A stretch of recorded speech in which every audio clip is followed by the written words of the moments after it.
Ya, selamat pagi, selamat siang, selamat sore, selamat malam semuanya para pembelajar yang budiman, yang bermata kuliah studi kelayakan dengan saya Ahmad Subagio. Assalamualaikum warahmatullahi wabarakatuh. Tidak terasa kita sudah masuk ke pertemuan yang ke-11. Kita akan bahas mengenai contoh dari laporan studi kelayakan aspek sumber daya manusia. Dalam aspek sumber daya manusia ini kita akan mempelajari dan melihat bagaimana praktek deskripsi tentang laporan dari job analysis, job specification, struktur organisasi, job description, job qualification, recruitment, kompensasi, pendidikan dan pelatihan, serta reward and punishment. Oke, kita lihat satu persatu bagaimana yang sudah dibuat oleh teman Anda ini. Bukan oleh saya, tapi saya rekomendasikan ini cukup bagus untuk menjadi contoh. Kita lihat dari job analysis yang sudah dibuat oleh teman Anda ini, karena ini adalah menyangkut bagaimana layanan terhadap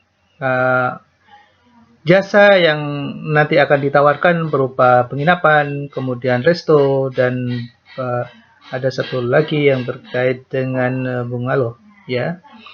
Di situ dibutuhkan seorang manajer, marketing, personalia, akuntan, kasir, resepsionis, bla bla bla bla sampai security. Oke? Kemudian setelah itu dibuat job specification, di mana masing-masing memiliki tugas yang terkait satu dengan yang lain. Kalau diperhatikan dalam metrik ini ada jenis pekerjaannya dan kemudian wilayah kerjanya. Sebagai contoh misalnya manajer itu ada di office, ya. Marketing ada di office, personal ada di office, akuntan ada di office, kasir ada di front office, ya di bagian depan. Kemudian resepsionis ada di front office, kemudian bellboy juga ada di front office. Oke, dan seterusnya kalian bisa lihat, nggak bisa saya jelaskan karena waktunya sangat terbatas, tapi minimal ini menjadi gambaran bagi Anda pembelajar untuk mengetahui bagaimana menyusun job specification. Kemudian struktur organisasi, kita lihat di situ ada beberapa bagian yang penting yang harus tersedia di dalam struktur untuk menjalankan organisasi bisnis nanti. Kita lihat ada manajer, ada marketing, personalia, akuntan, kemudian personalia dibantu dengan koki, resepsionis, tour guide, cleaning service, kasir, dan seterusnya ya. Bla bla bla bla, silahkan kalian pelajari. Ini adalah sebagai contoh yang dibuat oleh kawan Anda yang saya rekomendasikan. Kemudian bagaimana job description-nya? Misalnya manager, tadi kita sudah lihat dari job qualification. Ada posisi manager. Manager itu pekerjaannya apa? Nah, kita lihat di situ. Bertugas mengendalikan dan mengambil keputusan guna meningkatkan nilai bisnis. Oke, luar biasa. Saya kira kita ada 3 poin penting, yaitu mengenai pekerjaannya, fungsinya, kemudian hubungan dengan atasan seperti apa, kemudian tugas dan tanggung jawabnya bagaimana. Oke. Itu minimal menggambarkan mengenai apa yang harus dilakukan oleh seorang manajer ketika nanti proyek bisnis akan dijalankan. Marketing, tugasnya apa? Oke. Personalia, oke. Memory, akuntan, oke. Saya kira saya tidak perlu menjelaskan apa tugas akuntan. Ini hanya sebagai sebuah ilustrasi bahwa yang perlu disusun oleh seorang analis kurang lebihnya seperti ini ya. Jadi detail banget, kasir, resepsionis, bellboy, cleaning service, tukang kebun, koki, asisten koki, bartender, pelayan, tour guide, supir tour, security ya, sampai security. Kemudian job qualification-nya untuk menduduki posisi dari manager sampai security apa saja, dari kebutuhannya berapa. Kita lihat manajer 1 orang, marketing 2 orang, personalnya 1 orang, resepsionis, dan seterusnya. Kemudian, pendidikan minimal sebagai persyaratan untuk bisa di-hire sebagai seorang manajer. Oh, di situ S2. Usia maksimum 45 tahun. Jadi bukan minimum yang dia buat, tapi usia maksimumnya. Pengalamannya 5 tahun, dan seterusnya. Kalian bisa baca, bisa pelajari, dan kalian bisa lihat secara lebih detail dalam contoh kasus studi kelayakan. Bisa lihat di buku, di diktat, atau di studi kasus dalam bentuk video yang sudah tersedia.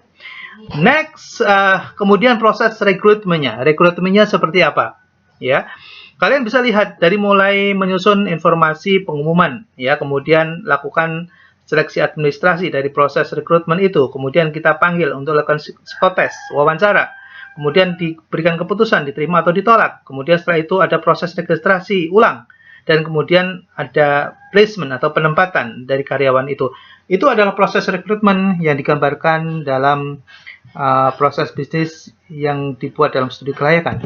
Nah, pemasok tenaga kerja, kita harus tahu siapa nanti kira-kira yang akan bisa memasok tenaga kerja kita. Kalau kita lihat di situ, untuk posisi tour guide dan security bisa mencari di sekitar lokasi kan dia memahami tentang wilayah. Kemudian yang kedua, posisi koki bisa diprioritaskan bagi mereka yang sudah menguasai tentang pengolahan masakan khas Sunda.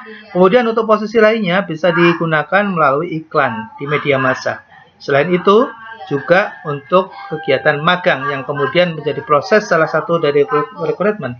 Karena dari situ kita akan bisa mengetahui tentang kelemahan dan kelebihan dari calon karyawan kita.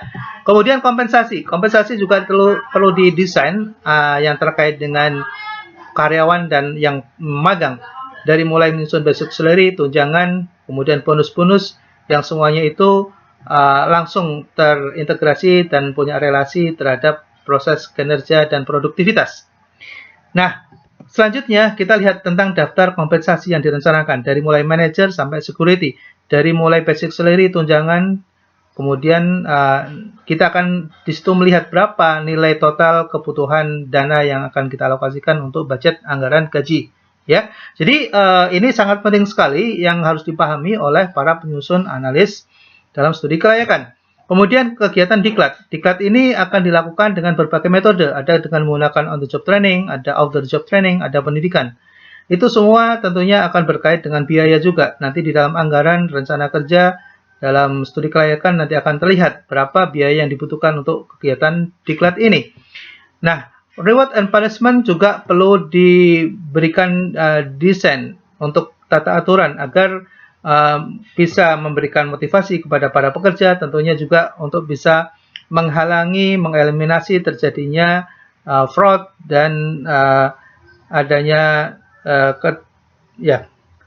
tidak kehilangan motivasi. Itu yang harus dihindari. Bagaimana caranya? Maka dilakukan point reward and punishment. Nah, di situ kita akan lihat rewardnya apa bagi yang terbaik, kemudian bagi punishment bagi yang menyalahi aturan dan tata tertib misalnya, ya situ sudah didesain sedemikian rupa. Termasuk kita membuat tata tertib dan peraturan, ya agar dipahami dan diketahui oleh seluruh nanti stakeholder. Ketika dia disiplin dan memberikan layanan terbaik, maka produktivitas akan naik dan hasilnya akan optimal. Oke, di sini juga yang terakhir adalah memberikan penilaian terhadap kinerja para karyawan. Bagaimana desain melakukan penilaian terhadap kinerja para karyawannya. Di situ dibuat sebuah dalam bentuk kuesioner yang nanti akan dibagikan dan kemudian akan diisi oleh pihak-pihak yang memiliki kewenangan untuk melakukan penilaian. Demikian, saudara sekalian, contoh dari aspek SDM yang telah disusun dan menjadi contoh sementara ini. Dan kalian bisa mencari contoh yang lain, barangkali ada sesuatu yang bisa lebih baik lagi untuk semakin memperkaya dari proses pembelajaran kita dan pengetahuan kita. Terima kasih, selamat belajar, sukses selalu. Assalamualaikum warahmatullahi wabarakatuh.